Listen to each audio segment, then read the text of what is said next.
আমরা দলের প্রকৃত মালিক।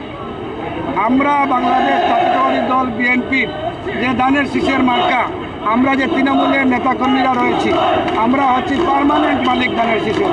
আমরা যে অবস্থানে রয়েছি, আমরা আগে বহিষ্কার ছিলাম, পিছন থেকে নেতৃত্ব দিয়েছি, এর আগে নেতৃত্ব ছিলাম, সামনে থেকে নেতৃত্ব দিয়েছি, আবার দলে নিয়ে ফিরে নিয়ে এসেছে, এখন আবারও সামনে থেকে নেতৃত্ব দিয়েছে।